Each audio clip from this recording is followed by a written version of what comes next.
What if the very AI that's supposed to make our lives easier is actually making us, well, dumber? It's a wild thought, right? Today, we're going to dive into a pretty shocking prediction that links AI, our jobs, and, believe it or not, the future of human intelligence itself. All right, let's just dive right into the deep end here. There's this headline that's been popping up everywhere, in tech circles, in finance, and it's one of those things that's just really hard to ignore. A bold, bold prediction. A global intelligence crisis. And the kicker? It's supposed to hit us in just a few years. So where is this all coming from? Well, this really provocative idea comes from a report by a group called Citrini Research that's kind of gone viral. And, it paints a picture of our AI future that is, let's just say, radically different from what most of us are probably picturing. The report basically argues that we're moving past that simple phase where AI is just a helpful little assistant, like a tool. Instead, we're heading straight into something way more disruptive, something that could transform the entire workforce as we know it. And they have a name for it, Phase 2 of the AI revolution. And in this phase, the game isn't about building the biggest, baddest computer anymore. Nope, it's all about using AI to slash costs and crank up profits. And how do you do that? Well, mostly by replacing human workers. And this leads to a really kind of creepy concept they've called Ghost GDP. Just picture this for a second. The stock market is going through the roof, corporate profits are soaring, but none of that growth is actually trickling down. No new jobs, no higher wages for people. It's like the economy is growing, but for nobody. That's the ghost in the machine. Okay, so you have to wonder, how on earth could we get to a future like that?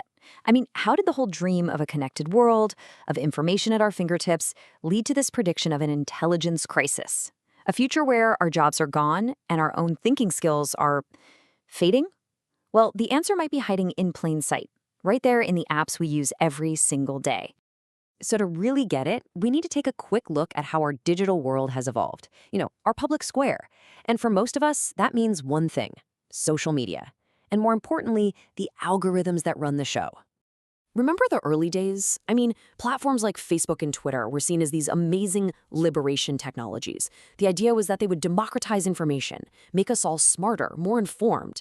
But yeah, that early optimism kind of soured pretty fast, didn't it? We ended up in what a lot of people now call a post-truth era, just filled with misinformation and this general decline in trust. So according to one researcher, Jason Burton, this isn't just one single thing gone wrong. He argues it's more like a three-step feedback loop. First, you have just an insane amount of information overload. Then, because we can't handle it all, we start relying on algorithms to sort through the noise for us. And here's the kicker. Those algorithms are designed to do one thing and one thing only: maximize engagement. And that right there is the problem, isn't it? When you're optimizing for pure engagement, the algorithm doesn't care if something is true or helpful or good for society. It just cares about one thing. Did it grab your attention? And what we've learned is that the stuff that's emotionally charged, super divisive, and even completely false, well, that's the stuff that grabs the most attention. Okay, so this is where it all gets really personal and honestly a little startling. All this constant sorting by algorithms, this outsourcing of what we see and read, is it actually changing how we think? Is it literally rewiring our brains?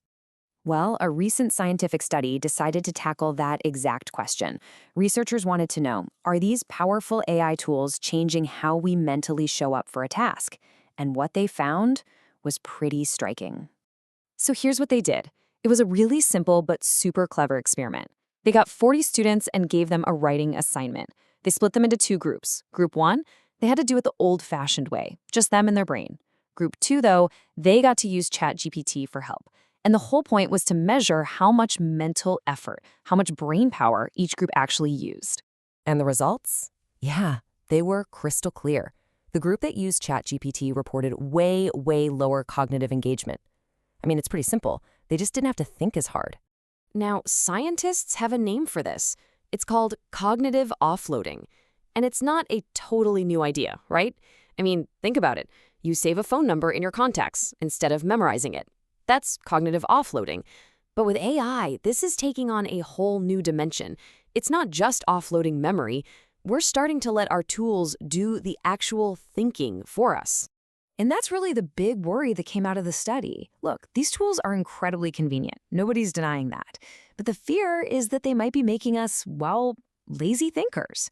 They could be weakening our ability to think critically, to really dive deep into a topic, to manage our own learning. All the skills that are absolutely essential for real success. All right, so I know this all sounds pretty bleak. A future of ghost GDP, where we've offloaded our thinking skills so much that we've become replaceable. Yikes. But does it have to be this way? Is this the only path forward? What if we could flip the script? What if we could change the entire purpose of the algorithms that got us into this mess in the first place? And this is what's so fascinating. The very same systems, the same algorithms that are creating these problems, they could also be the key to solving them. It all comes down to how they're designed. It's about what we ask them to do.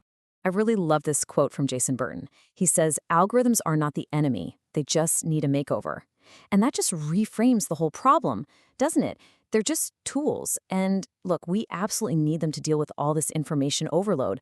But the crucial part is we have the power to change what we ask those tools to do for us. And this is where it gets really exciting, I think. For years, we've been optimizing for one thing: engagement. Clicks, likes, shares. But what if we just changed the goal? What if we redesigned our entire digital world to optimize for something better? Something like collective intelligence, to optimize for accuracy, for real human connection, for actually solving problems together. And hey, this isn't just some pie-in-the-sky theory. There are platforms like Polis that are already doing this. It's been used really successfully in places like Taiwan to have huge public discussions on really complex issues. And its algorithm isn't looking for fights. It's designed to find common ground, to build consensus. It's tech designed for understanding, not just for getting a reaction. So that's really where we are. We're at a crossroads. This technology is already shaping our world. It's already shaping our minds. The question isn't if algorithms are going to shape our thinking anymore. They already are. The real question is, how do we want them to? What kind of intelligence and what kind of future are we going to choose to build?